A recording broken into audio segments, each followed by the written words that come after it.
So you've decided to move your family across the country, whether that be from the Northeast, maybe Southeast, Northwest, whatever that might be. You've decided to move your family thousands of miles across the country to this place that you may have never been, or maybe just have spent a few weeks or weekends exploring. Maybe you've popped online, looked at some YouTube videos, came across some goofy dude with a now mustache that makes himself look pretty silly, and discovered as much as you could about Fort Collins, Colorado, and northern Colorado. And although you may spend hours and hours, you'll just never get enough information until you're really here. Now, all that being said, the majority of people are coming here for tons and tons of different reasons. Lifestyle design is one of the biggest drivers of people moving here. Affordability, yes, that is crazy saying, but some people coming from more expensive locations, bigger metros, find Fort Collins more affordable. Or schools, or one of many different reasons. But when they start looking at a house to buy or houses to buy, they start discussing amenities, what they need in a house or would like in a house if they are going to make this huge transition across country.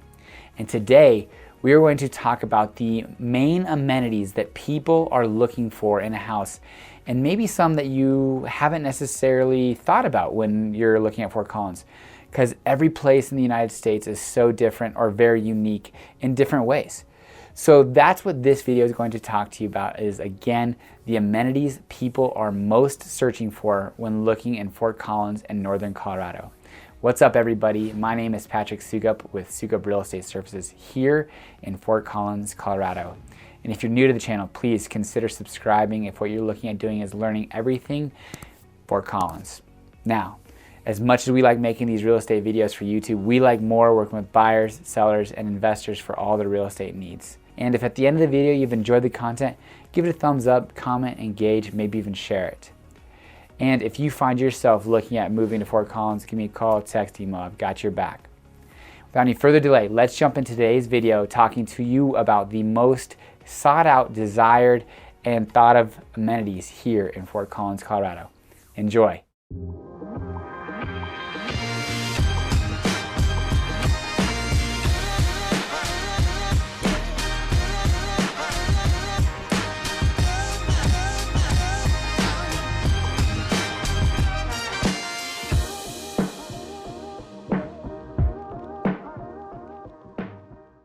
Now, these things that people are seeking in their house are going to go in no particular order, but there are going to be 13 things that we are going to discuss today that, yes, in a lot of different geolocations, these will come across as a possibility, as something that you're looking for, needing in a house, but some of them are relatively unique to Fort Collins and Colorado. So we're just gonna start kind of going off one by one, ticking them off. And if you have any questions about any particular amenity that I discuss or something that you want to kind of dive further in, definitely feel free to comment. Again, send me an email, text, whatever, and we can talk a little bit more about it. But one of the first things that I think across the country we can really agree on is that we are a pet lover world. So privacy fences are probably one of the highest sought out amenities that we are asked for here in Fort Collins. Now, one thing that's unique is that we've got some HOAs that definitely have restrictions on types of fences that can be put in place. So a lot of split rail with the kind of chicken wire that goes across. But with individuals that I work with that have larger dogs, that's just really not going to work. They do make kind of sacrifices and then figure out maybe they'll put just an invisible fence in. But if there is an HOA, which in a lot of our newer Southeast neighborhoods there are, you would find yourself potentially restricted what type of fence or how high that fence could go. So privacy fence is one of the main amenities that people are seeking. Now, quick story is first house that I ever bought was in Loveland in 2011, and that was the main thing that we wanted. We had a big German Shepherd Shepherd mix dog, and we needed a privacy fence so that we could go to work and allow him to go in and out of the house as he pleases. Well, we bought that house, and on our second or third day coming back home, we get into the neighborhood. Janae and I are driving together, and we see this black dog that's just running through the neighborhood, and we're like, that's Jackson. And sure enough, it was, and we found out that he jumps privacy fences. So not only does the wife of the family jump, but so does the firstborn dog, so to speak. So that entire purchase, that entire purchase with the parameter of privacy fences went out the window. One of the second amenities, or I should say lack of, is no HOA. I do have a lot of buyers that come in and clients that come in looking for a subdivision that does not have an HOA, or a property kind of out in the outskirts, boonies, that does not have an HOA. And the reason being, they want to park their boat or camper, or just not to have anyone tell them what they can or can't do with what they can plant or paint their house, or what type of roof they can put on, anything along those lines. They are just really seeking a neighborhood or subdivision without HOAs. And as we just talked, a lot of these subdivisions in the Southeast are going to have HOAs. They're pretty minimal. They're just going to have like an architectural review committee, maybe some money going in to pay for some irrigation, landscaping, potentially a pool. But the neighborhoods in the kind of the midtown 60s, 70s, and 80s will probably have fewer HOAs, if any, and then definitely downtown and Old Town won't necessarily have HOAs, but you could potentially run across the Landmark Preservation Committee if you are looking at changing anything to do with the exterior house. So kind of an HOA in sorts. So there's a little bit of a sweet spot between 70s, 80s, maybe even early 90s, but 90s you start looking at some HOAs. Which leads me probably to one of the most important drivers for a lot of the individuals that I'm working with is schools. Particularly the public school system. A lot of people are looking to move here because, or want to stay within the Poudre School District.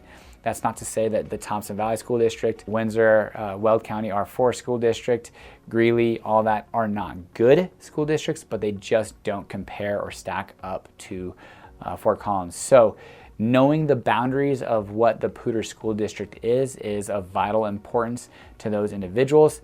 And also, you could predict a little bit more an increased premium if you are looking at buying within the Poudre School District comparatively to Loveland or Windsor or Greeley school districts. So definitely something that's super important, which then leads me into another amenity that kind of parlays off of schools. Just had a client that closed probably at the beginning of January that they moved from the northeast side of town to the southeast side of town to be within a neighborhood that their kid was not going to have to walk across any busy streets. Now they were going to have to walk across a couple yellow line streets, so two-way streets, but there are crosswalks. Speed limits aren't going to exceed 25 miles per hour. They really just didn't want their kid to have to cross any major streets with speed limits, touching 45 or 35 and above. So definitely something that's unique and can be found, but you'll have to search and seek out those specific neighborhoods that could allow for your kiddos to walk to school without crossing any major streets. Now, one of the things that in Fort Collins that we talked about as a major driver of moving here is lifestyle design. To accommodate that lifestyle design, aka hiking, boating, rafting, tubing, biking, whatever it is that really it brought you to Fort Collins to explore and spend time in that 300 days of sun, outdoor mountainous landscapes with all the walking paths, is the ability to put all of the shit somewhere. So you're gonna need a 3-car garage. That is something that in Fort Collins, there's not a ton of, but the newer builds, a lot of homes on the southeast side of Fort Collins will have some 3-car garages. There's some pockets on the northwest side and pockets on the northeast side, as with the southwest.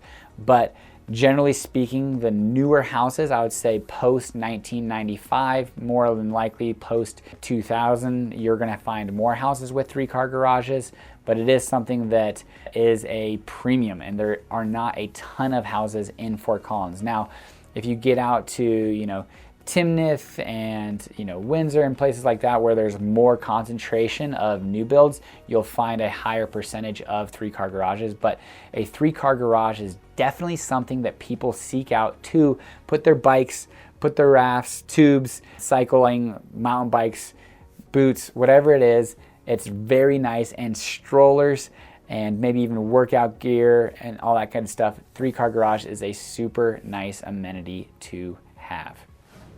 Now, we were just talking about all that lifestyle design. Something that just recently actually a client asked for was to be close to paths. Walking, biking, not necessarily hiking paths, but walking and biking paths. Now, fortunately in Fort Collins, you're really never too far away. I would say if you're in kind of the Fort Collins proper area, so to speak, you're never going to be more than a mile to a mile and a half from really any path.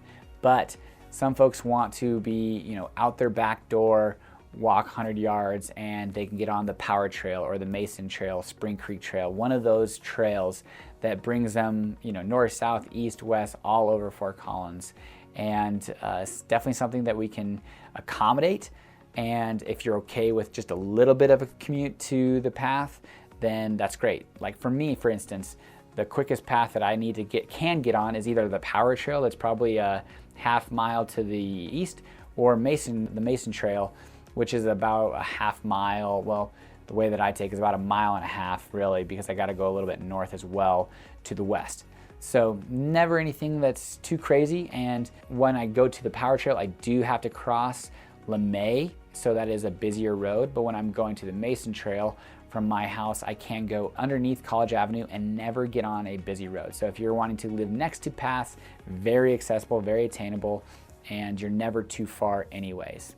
So really not too big of a deal. Now, one thing that is definitely very unique to Colorado and Fort Collins from people coming in from California, Florida, Texas, Arizona is we have basements here.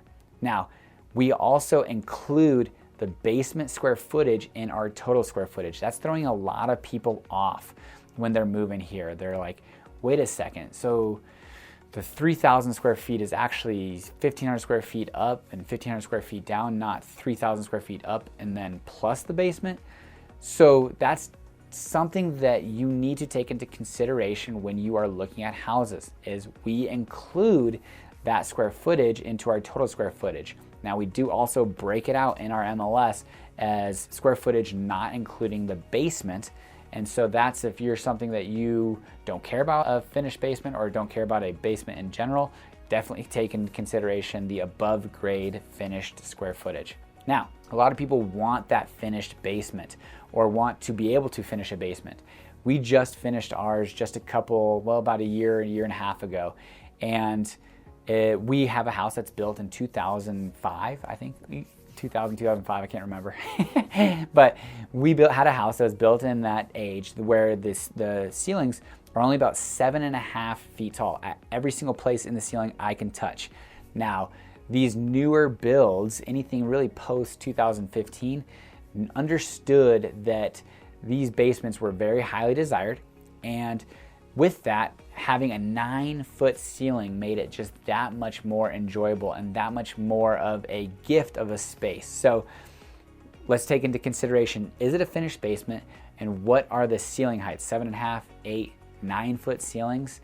Is it finished, partially finished? How finished is it? And is that basement permitted, or at least done with a quality of highly skilled professionals, licensed professionals? Few things to take into consideration. And probably one of the, again, things that bring people to Fort Collins is living along the foothills. Now, specifically, people want to have a view of the mountains, a view of the foothills. And there's kind of a couple different routes that you could go to accomplish this. I had one client move right along the foothills. I mean, they walked out their back door and within 15 to 20 minutes, they're at the base of Horsetooth Reservoir. Now, probably if they got a quick footed a little bit because they got little kiddos, but they are right at the base of the foothills and they've got some extraordinary views, beautiful, but their kind of views are centric to that little section of the foothills. Now I had another client who that's what their biggest thing was. And I have another one that I'm working with out of Louisiana actually, that's really just all they want. They want to be able to see the foothills out their back deck, have a glass of wine, a beer, and watch the sunset go down. It is definitely very highly desired. Well, I had one client that rather than stay in Fort Collins, we actually went to Harmony Ridge, a new build development just east of town, and you can see the length of the foothills, Long's Peak, Horsetooth. You can actually see the grooves between the mountains to make the tooth of Horsetooth. So there's different options to accommodate that view of mountain amenity that people seek out. And it is definitely attainable, but it just depends on where you want to go and what you're kind of looking for. And having a house that abuts to water is going to come at a price, probably anywhere between a 10 to 15% premium for that exact same house. So if you're going to have a $700,000 house, if that property sits to or butts up against any type of water, you're going to expect to pay $770,000 to $805,000. So take that into consideration. It is something that a very small percentage of properties sell in Fort Collins annually, anywhere between 30 to 45 houses a year in Fort Collins that back up or abuts to a pond or lake. So not a ton of options, and if you are looking at that, it is going to come at a premium of about 10 to 15% when you look at that exact same house if it was not on water. Definitely super popular, very desired, but very minimal. And so again, kind of like the housing market in general, supply and demand equals an increased premium on that price. We'll knock out 2 amenities or things that people are looking for in a house when they are buying, and that is a south-facing driveway here in Fort Collins and in Colorado in general. The reason being is a north-facing driveway, which is a type of driveway that I grew up with here in Fort Collins, is because, well, during the winters, the sun is going to have the most shade on those north-facing driveways. And so if you're not out on it, getting that snow removed, it could potentially ice up, cause a pretty thick layer of ice. And those yards, if your front yard's in the north-facing, it's probably gonna have snow on it a whole lot longer than if it were a south-facing driveway. South-facing driveway is gonna have that sun beating down on it. And one of the cool things about here in Fort Collins in Colorado, as you've probably discovered, is that although we do have these snowstorms, ice, cold, everything like that, we have an amazing amount of sun every year, and that sun does wonders to the snow and ice. So although it might snow and then melt and ice over and get down into the negatives, that next day if that sun comes out, it's gonna wash away or melt away all that ice. So a south-facing driveway. Parlayed with we have some bi-level, tri-level, 4-level, 5-level type houses here. And individuals coming here from all over the country, they're just, some of them, depending on where they're coming from, are asking, what's a split level? What the heck is this? What are you talking about? There's 2 main living areas. You walk into the house, walk up the stairs, down the stair, or up the stairs and down the stairs. What the heck is this? And so people ask explicitly, I either want a ranch, 2-story, or 1.5-story. So something to take into consideration is we do have what's called split level houses here in Fort Collins. A lot of those are going to be in the same neighborhoods as those neighborhoods that don't have HOAs, built between the 60s, 70s, and 80s. Split levels were pretty popular in Fort Collins at that time. So those 2 amenities are something that you should take into consideration when you're looking at buying a house, whether you can deal with the stairs or deal with the sun. Just depends on what is kind of more important, or maybe they're both important to you. So the final 2 amenities, again, these were in no particular order. Each amenity could be very unique to you and your family, depending on what is most important. The last 2 is something that we really don't have a ton of here in Fort Collins, but people coming from these major metros are used to being able to walk to grocery, restaurants, and entertainment. Well, we don't have a ton of that. We have some of it. It's all gonna be pretty much located around Old Town. There are pockets where there's little like Jessup Farms in Bucking Horse has a cool little restaurant, some shopping, retail that everyone could walk to or bike to within the neighborhood, or even Oak Ridge Village that we discussed a little bit earlier on a biking tour, where you could just go out the back and go have a beer at Auto Pint, breakfast at First Watch, get your dry cleaning done at Burke's Cleaners. But there's not a ton of that here in Fort Collins. We don't have a ton of walkability. We are a transit-based community. We are going to get into our cars and drive anywhere from 3 to 7 miles on average a day to and from work. And we are also trying to work on public transportation and getting more vehicles off the road and using the strong bike paths, public transportation with buses, potentially some different transit lines that are coming, but I think it's going to be more of a bus lines, dedicated bus lines, and more often and more frequent, as we've talked about in previous videos. But we're just not going to have a ton of that. But if you're looking for that, you're going to want to stay closer to these more densely populated areas, specifically Old Town. And finally, one of the things that I think Fort Collins we're very, very grateful for is how safe our community is. It's funny, I was talking to that, I spoke about him just a little bit earlier. It's a client from Louisiana, and we're at a price point that I think is going to be pretty attainable for them to find something that fits their needs, but it did kind of get drawn back just a little bit, and the price point is anywhere between $500,000 to $600,000. Well, that's pretty much our median price point. And the comment that I made back to him was, we can definitely find you a nice, clean home in a safe neighborhood. And he kind of put it back on me. He said, well, I don't necessarily know if that's going to check all of our boxes, because seemingly everywhere in Fort Collins is pretty safe. And I think he's spot on. Honestly, it was really kind of interesting to hear that perspective, because yes, a safe neighborhood isn't necessarily an amenity here in Fort Collins, when generally speaking, the entire community is very safe. Now, yes, we do have property crime, domestic violence issues. We had a murder at a McDonald's, and I couldn't believe it 3 or 4 months ago. And it caught me off guard. I was driving south on 287, and there's all these police cars and taped off, and I'm like, what the heck? And then next day, it turns out that there was a homicide at a McDonald's. And it's just, when those things happen, it catches us so off guard that we forget how rare and how lucky we are to live in such a great, safe community. So that being said, if you're looking for a safe neighborhood, it's just a level of how safe.